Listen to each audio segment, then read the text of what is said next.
Hi friends, எல்லோரும் எப்படி இருக்கீங்க? இன்றைக்கி நம்மளோட டின்னர் வீடியோ பார்க்கலாங்க.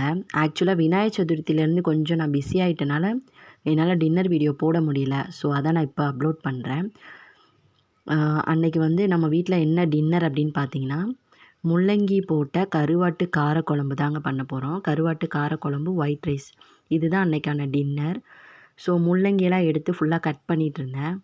முள்ளங்கி எடுத்து நல்லா க்ளீன் பண்ணி கட் பண்ணிவிட்டு மஞ்சள், உப்பு போட்டு நான் வேக வச்சு எடுத்துட்டேன்.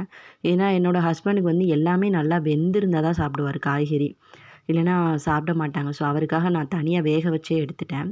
அதுக்கப்புறமா எப்பயும் போல் நம்ம மண்சட்டியில் எண்ணெய், கடுகு, வெந்தயம், கருவேப்பிலை, ஒரு கைப்பிடி அளவு சின்ன வெங்காயம், வெள்ளைப்பூடு, 3 பச்சை மிளகா, அதுக்கப்புறமா தக்காளி எல்லாமே போட்டு நல்லா வணக்கிட்டு நம்ம வேக வச்சுருந்த முள்ளங்கியும் ஆட் பண்ணிவிட்டு நல்லா வணக்கிட்டு, அதுக்கப்புறமா நான் புளி, காரம், உப்பு 3மே கலந்து வச்சுருந்தேன் ரெடி பண்ணி.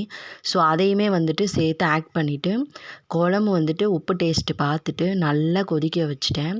நல்லா கொதித்து குழம்பு நல்லா வாசனை வந்ததுக்கப்புறம் ஒரு 2 பீஸ் தேங்காய், கொஞ்சம் ஜீரகம், கொஞ்சம் சின்ன வெங்காயம், இது 3யுமே போட்டுட்டு நல்லா பேஸ்ட்டாக அரைச்சி அதை குழம்புல ஆட் பண்ணிவிட்டு மறுபடியும் குழம்பு நல்லா கொதிக்க வச்சுட்டேன். மொத்தமாக பார்த்திங்கன்னா ஒரு 20 நிமிஷத்துக்கு மேலே குழம்பு நல்லா கொதிச்சதுங்க. அதுக்கப்புறம் ஒரு 6லேருந்து 7 நெத்திலி பீஸும் 2 துண்டு கருவாடு பீஸும் நல்லா சுடு தண்ணியில் கழுவி வச்சுருந்தேன். அதையும் போட்டு இறக்க போகிறப்ப போட்டு இறக்கிட்டேன். இதான் நம்ம வீட்டோட டின்னர். பிடிச்சிருந்தா லைக் பண்ணுங்கள். பாய்.